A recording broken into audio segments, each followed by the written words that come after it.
first glance, it does look very cluttered, but that's just how my mind is. I think I have a million thoughts a minute, and I have a lot of words on here too, just because I really love reading. And so I think words are really powerful, especially just growing up. I felt I couldn't really say things unless I wrote it down first for myself. And so there's words, just affirmations.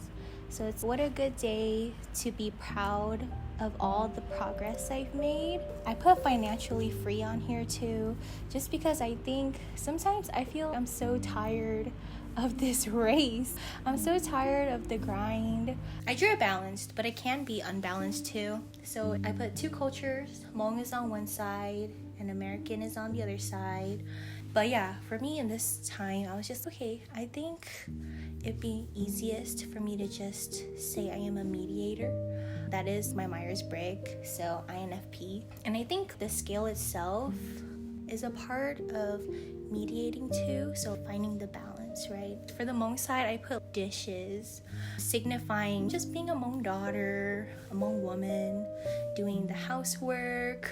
And in this case, I related it to events, right? And then I was like, okay, let's dig a little deeper. What are some of the oppressions that I see? On the Hmong side, I put just a hierarchy/patriarchy. Because even in my own family, I feel my parents are generally pretty even in the housework. But at the end of the day, my dad still has more power than my mom.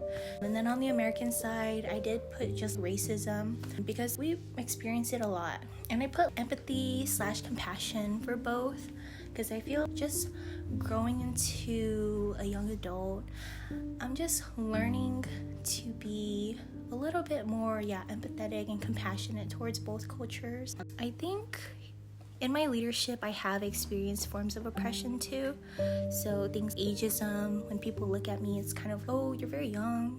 I think with my voice too. So sexism too, especially in a position of leadership. Sometimes when you try to resolve conflicts, people would just kind of challenge you. I think we have experienced that as women or women identifying people.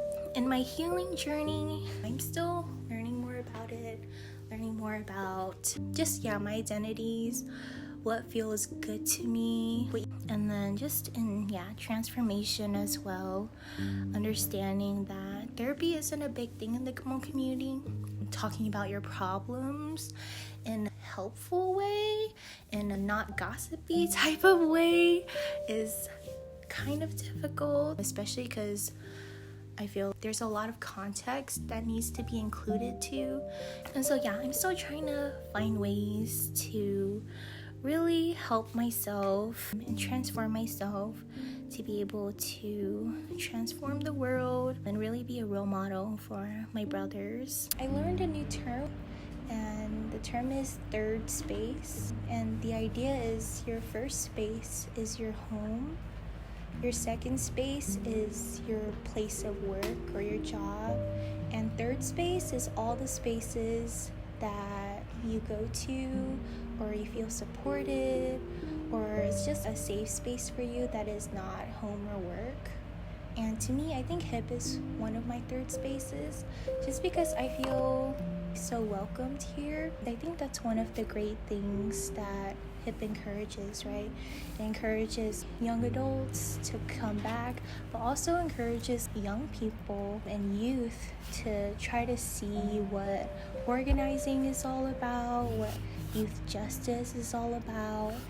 And so the space HIP is really needed, especially here in Sacramento and in Fresno, because there's really Hmong populations here, but you don't see a lot of Hmong nonprofits necessarily doing the work that HIP does, encouraging people to vote or getting involved in your human rights.